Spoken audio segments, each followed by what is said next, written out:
The White House and Congress are one step closer to a compromise on the debt ceiling. President Obama has signaled he will consider a short-term plan to raise it, buying time to come up with deficit cuts by the end of the year.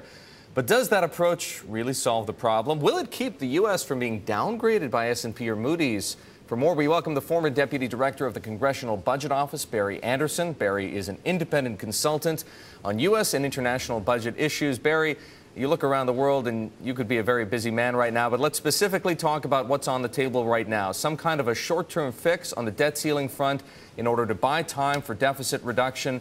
Is that a good idea, or is it merely the only option left to the president and Congress? In one sense, it's both. Tie the short-term extension to the idea that I think we're making positive steps that are getting closer to a longer-term big deal, and that is very positive news.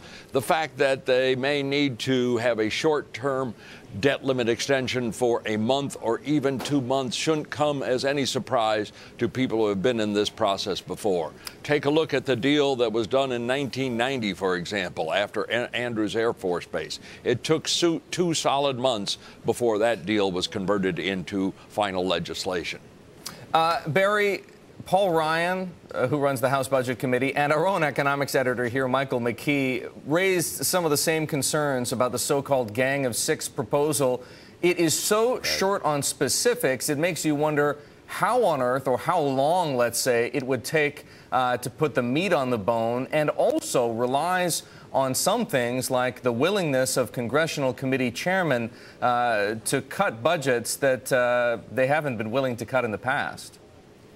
Well, there certainly isn't much meat on the bone right now, but over the next week to 2 weeks or so, I'm very hopeful that they can put some real substance to it, and then have both parties and both the Congress and the House, the Senate and the White House take a look at it and come to general agreement that that's the direction that they want to go.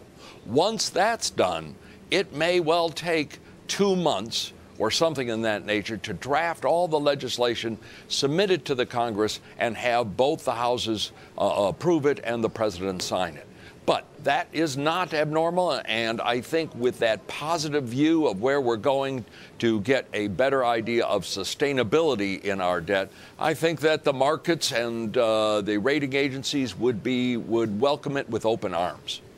Barry, your optimism certainly has history on its side, but there are a few things different in today's Congress. 78 freshman Republicans in the House, it would seem all of whom are hell-bent on preventing the debt ceiling from being raised before there is a deal on the deficit. Do you think they will be prepared to accept this compromise solution?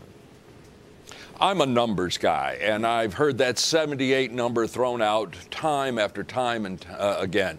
And to be honest with you, I don't think it's the important number. The important number isn't 78, it's 218. That's the number of votes that it will need to get past the House. Could you get 218 if all 78 vote against it? Of course you could. In fact, I fully expect there to be a relatively large segment on the right and on the left to vote this. But this plan that's been put together by the Gang of Six has some benefits that will appeal to the center.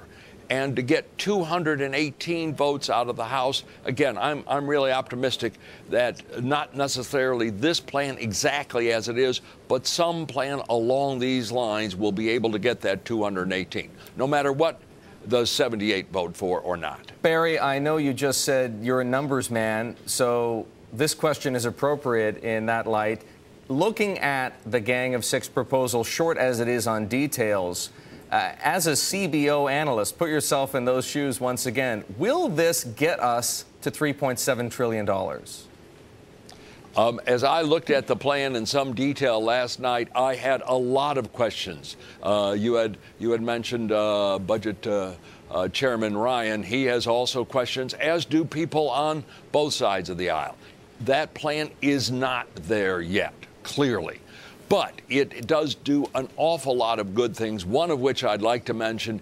It takes this debate over extending the Bush tax cuts off the table and replaces it with a much wiser thing, and that is trying to rationalize and reform our tax system and lower marginal tax rates across the board. Something that the Simpson-Bowles committee came out with 8 months ago, and I'm glad to see that it's on the table and being actively considered now. Well, it should be enough, at the very least, to make us all wonder why the Simpson-Bowles Commission's recommendations weren't adopted way back then. Barry, great to have you here on the Inside Track. Barry Anderson, former Deputy Director of the Congressional Budget Office, as we edge closer to a deal on the debt ceiling, even if it's only a short-term one.